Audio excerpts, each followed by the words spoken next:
Hai, ketemu lagi bareng aku. Gimana kabarnya teman-teman semua? Seperti biasa, aku selalu berharap kalian semua sehat ya. Kali ini, aku akan membagikan cerita mengenai kasus Adam kecil. Siapakah Adam dan bagaimana perjalanannya? Kita langsung ya ke ceritanya teman-teman. Sekitar jam 4 sore, di hari Jumat tanggal 21 September 2001. Aiden Minter, seorang pria berusia 32 tahun yang bekerja sebagai konsultan IT di salah satu perusahaan di kota London, berjalan pulang menuju rumah setelah melalui hari yang penuh dengan kesibukan. Ia berjalan menyusuri sungai Thames, berencana akan melewati South Bank sore itu. Namun, mendadak berhenti saat ia sampai dekat Tower Bridge. Tatapannya tajam dan penuh perhatian pada suatu benda yang mengapung di sungai tersebut, hingga memaksa Minter untuk mendekatkan tubuhnya ke atas pagar agar dapat melihat lebih jelas. Ia mengira benda yang mengapung tersebut adalah sebuah tong. Namun, segera terperanjat setelah berusaha untuk menemukan kenyataan mengenai benda tersebut tidak sesuai dengan harapannya. Minter menemukan sebuah tubuh anak kecil tanpa kepala, tanpa kedua tangan, dan juga tanpa kedua kakinya. Ya, hanya bagian tubuh. Bagian tubuh anak tersebut hanya menggunakan celana pendek berwarna jingga. Seketika, Minter pun bergegas untuk melaporkan penemuannya tersebut ke kepolisian terdekat. Dan polisi segera bergegas ke tempat kejadian perkara dengan menggunakan unit penyelamat sungai. Polisi dibantu detektif Inspektur Will O'Reilly saat itu segera mengeluarkan jenazah anak tersebut yang sudah membengkak dengan kondisi yang sangat menyedihkan dari sungai. Dan proses penyidikan pun dimulai. Jenazah itu dikirim ke unit patologi kantor pusat untuk diotopsi. Dan hasil dari proses otopsi menemukan beberapa hal yang janggal, juga mengganggu. Michael Holt bertugas untuk mengotopsi. Ia mengatakan bahwa jenazah itu diketahui adalah tubuh dari seorang anak laki-laki berusia antara 5 sampai 10 tahun, keturunan Afrika dan Karibia, salah satu negara yang terkenal dengan ritual voodoo. Celana pendek berwarna jingga yang melekat di tubuh anak tersebut bermerek Kids Company, diproduksi dan dijual hanya di negara Jerman. Bagian kepala, kedua lengan, dan kedua kaki diputus sedemikian rapi dengan tingkat presisi yang tinggi, tidak seperti pembunuhan-pembunuhan biasanya, sehingga tidak ditemukan patah tulang ataupun trauma pukulan benda tumpul. Tanda-tanda kejahatan seksual pun tidak ditemukan di jenazah tersebut. Namun, faktanya, darah di tubuh anak tersebut sudah dikuras sampai habis. Dan diperkirakan jenazah tersebut mungkin sudah berada di sungai selama 10 hari sebelum ditemukan. Di bagian perutnya ditemukan sejenis obat batuk. Kandungan obat tersebut dikenal dengan nama Volcodrin. Sejumlah kecil senyawa organik atau materi tanaman yang tidak dapat diidentifikasi ditemukan di bagian usus bawah.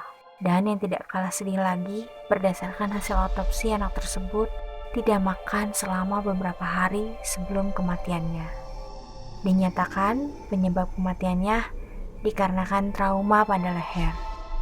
Jadi berdasarkan hasil otopsi, anak tersebut meninggal karena proses pemutusan bagian kepala. Setelah kejadian tersebut, pihak kepolisian diwakili Superintendent Adrian Maybanks melakukan konferensi pers dengan harapan akan mendapatkan informasi lebih lanjut mengenai identitas kasus tersebut.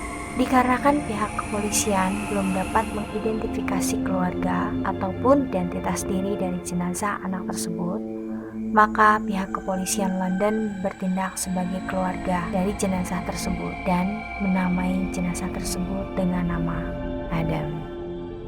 Pihak kepolisian London belum pernah menemukan kasus seperti ini sebelumnya, dan kasus ini termasuk ke dalam kasus yang tidak biasa. Mereka tidak pernah tahu berapa lama waktu yang diperlukan untuk mengungkap kasus ini, dan seberapa jauh investigasi jalur gelap dari kasus ini yang akan mereka hadapi. Proses investigasi awal dan otopsi kepolisian dihadapkan dengan jalan buntu, karena tidak ada seorang pun saksi yang dapat diperiksa. Tidak ada proses penggeledahan karena database tidak dapat menunjukkan data apapun. Catatan gigi tidak dapat ditemukan karena jenazah tidak memiliki kepala. Dan tidak ada sidik jari yang dapat ditemukan karena jenazah tidak memiliki kedua lengan. Pihak kepolisian sudah mencoba untuk menelusuri sungai Thames dan berusaha menemukan bagian tubuh yang terputus.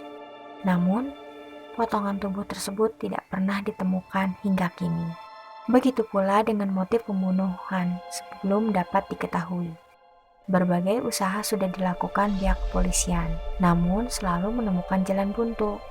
Akhirnya, berdasarkan informasi yang diperoleh dari hasil otopsi dan pernyataan dari Dr. Heath yang menyebutkan bahwa kasus pemotongan dan pengurasan darah tersebut bisa jadi bersifat ritualistik, berbekal informasi dan jenazah anak tersebut, maka pihak kepolisian London terbang ke Afrika Selatan untuk menemui dan mendapatkan informasi dari seorang ahli patologi.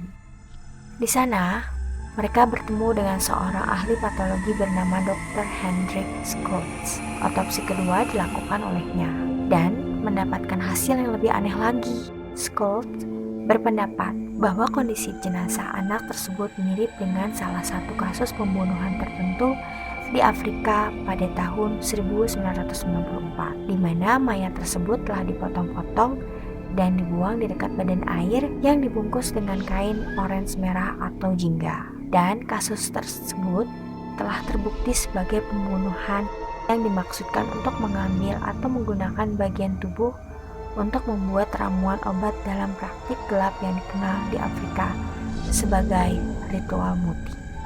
Ritual muti, istilah yang berasal dari kata Zulu umti, yang berarti pohon, adalah bentuk voodoo Afrika dari sihir seorang dukun, memanfaatkan kekuatan penyembuhan yang seharusnya dari bagian tumbuhan tertentu dan hewan.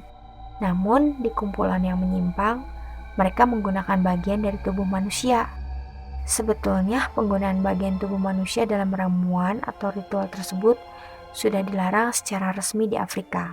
Namun, dalam prakteknya masih banyak yang menggunakan. Terbukti dari data statistik resmi di Afrika menunjukkan kasus pembunuhan muti terjadi satu kasus dalam setiap 2 minggu dalam setahun. Bahkan pada tahun 1982 ada unit yang dibentuk secara khusus untuk menangani kejahatan gaib tersebut. Dalam kasus pembunuhan ritual muti, bagian-bagian yang akan digunakan dikeringkan, lalu dihancurkan dan digiling oleh sangoma atau dukun yang sangat terampil. Khususnya kelamin dan beberapa organ dalam sangat berharga dan digunakan sebagai obat kesuburan. Juga untuk organ otak, ini bagian paling berharga dalam daftar organ yang diinginkan. Organ tersebut akan dimasak dan dimakan untuk meningkatkan kekuatan politik dan kesuksesan bisnis. Ini gak rasional ya. Di beberapa kasus, seringkali korban pembunuhan muti dibiarkan hidup, sementara proses pengambilan anggota tubuh dilakukan secara brutal. Karena segelintir orang percaya semakin keras korban menjerit merasakan sakit yang diderita, maka semakin kuat juga efek dari bagian anggota tubuh tersebut dapat dipergunakan. Dan anak-anak sebagai bahan yang paling berharga dibandingkan dengan bagian tubuh orang dewasa. Karena dipercaya anak-anak memiliki keberuntungan yang lebih baik dibanding orang dewasa yang sudah menghabiskan sisa hidup mereka. Konsep apa ini ya teman-teman? Tak ngerti deh. Lalu sementara informasi aneh, mengejutkan, serta sedikit mengkhawatirkan yang udah didapat oleh polisi setelah bertemu dengan ahli patologi di Afrika, pihak kepolisian melanjutkan pencarian untuk menemukan bukti apapun di sekitaran Sungai Thames. Dan pada bulan Oktober, sebuah bukti ditemukan. Pada saat kepolisian mengeruk Sungai Thames dan menemukan 7 lilin yang diikat sebagai alat ritual dibakar dan dibungkus kain di dekat jembatan Battersea. Di kain pembungkus lilin tersebut tertulis sebuah nama yang berulang. Ditulis dengan tinta hitam bernama Adekoyejo Fola Adeo. Segera setelah penemuan tersebut, pihak kepolisian mengadakan konferensi pers lagi untuk mengumumkan perkembangan dari proses investigasi kasus Adam, juga untuk mendapatkan informasi selanjutnya. Setelah penemuan bukti yang diharapkan dapat membantu kasus Adam, polisi pun segera mencari data dari segala sumber. Namun catatan di database tidak dapat menemukan informasi mengenai nama Adekoyejo Foladeo. Hingga beberapa hari setelah konferensi pers, akhirnya polisi menemukan titik terang mengenai nama tersebut. Adekoyejo ternyata masih hidup dan sehat, juga tinggal di New York dan memiliki seorang saudari perempuan yang tinggal di London. Dan setelah dilakukan penyelidikan dari saudari perempuannya, ia mengaku bahwa ia menggunakan lilin untuk upacara penyembuhan yang ia lakukan untuk saudara laki-lakinya tersebut, yang pada akhirnya membuat polisi memberhentikan proses penyidikan untuk bukti yang ditemukan karena hal ini tidak berkaitan dengan kasus Adam.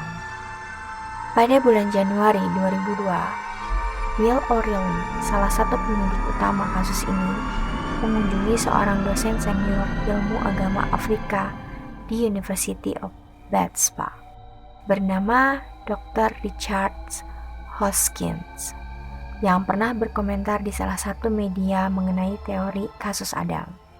Menurut Dr. Hoskins, kasus Adam bukanlah untuk ritual muti, mengingat cara pemotongan bagian tubuh yang sangat berhati-hati dan rapi. Juga proses pengurasan darah yang dilakukan oleh pelaku dengan cara menggantung terbalik tubuh Adam setelah pemotongan bagian kepala dan pengangkatan bagian tubuh lainnya, kedua tangan serta kaki setelah Adam meninggal dunia. Kayaknya serem banget. Dalam ritual muti, biasanya bagian badan dipisahkan secara kasar dan brutal, mengingat agar bagian tersebut memiliki kekuatan yang lebih dari rasa sakit yang diderita oleh korban. Namun dalam kasus Adam, itu tidak dilakukan. Maka Dr. Hoskins meyakini bahwa kasus ini berindikasi mengarah ke ritual untuk pengorbanan lainnya atau praktik sejenis wudu lainnya. April dan Mei 2002, polisi mengunjungi Afrika Selatan kembali untuk mencoba mengumpulkan informasi tentang pembunuhan muti ataupun ritual vudu lainnya, dan untuk mendapatkan informasi tambahan mengenai identitas anak laki-laki yang dijuluki Adam. Dalam kasus tersebut, mereka bertemu dengan beberapa orang terkemuka, termasuk Nelson Mandela, juga seorang sangoma yang sudah tidak melakukan ritual muti. Dan dari sangoma tersebut diperoleh informasi bahwa kemungkinan besar darah dari korban akan digunakan untuk mandi ataupun minum. Dan kunci utama sementara ini adalah warna celana yang dipakai oleh Adam. Maka sepulangnya mereka dari Afrika Selatan, pihak polisi memfokuskan kembali pencarian di komunitas kulit hitam di London. Dan pada bulan Juni 2002, pencarian menemukan bahwa celana menyeramkan berwarna jingga tersebut adalah salah satu dari 820 buah celana yang terjual dari jaringan toko Woolworths, Jerman. Dan ini membuktikan bahwa Adam sempat singgah ataupun tinggal sementara di Jerman sebelum datang ke London. 10 bulan kemudian, di bulan Juni 2002, sejak penemuan jenazah Adam, akhirnya polisi mendapatkan petunjuk pertama yang paling berharga. Polisi dihubungi oleh seorang anggota layanan sosial dari Skotlandia. Mereka sedang menangani sebuah kasus dengan tersangka utama seorang wanita Nigeria bernama Joyce Osagiri yang telah terlibat dalam kasus pelanggaran untuk perawatan dua anak kecil berusia 4 dan 6 tahun bernama Jacqueline dan Precious, yang diakui oleh Joyce bahwa kedua anak kecil tersebut akan digunakan dalam upacara ritual yang pada akhirnya mendorong pihak pelayanan sosial dari Skotlandia tersebut menghubungi polisi untuk mendapatkan informasi mengenai kasus Adam. Polisi pun segera menemukan pakaian dengan label Kids Company. Polisi pun segera bergegas untuk menemui Joyce di apartemennya di Glasgow. Dan mereka menemukan pakaian dengan label Jerman juga bermerek sama, Kids Company, dengan celana yang digunakan oleh Adam. Maka penangkapan dan pemeriksaan terhadap Joyce pun dilakukan. Teman-teman, akhirnya kasus Adam mulai menemukan titik terang. Dari informasi terakhir yang kita dapat ini, kita lihat apakah kasus ini bakalan terpecahkan, pembunuh Adam bakalan kita ketahui, atau kasus ini tetap akan jadi misteri. Teman-teman simak ya di video selanjutnya, karena video kali ini aku akan akhiri sampai di sini. Jadi teman-teman tunggu di bagian keduanya ya. Sampai ketemu di video aku selanjutnya ya teman-teman. Bye.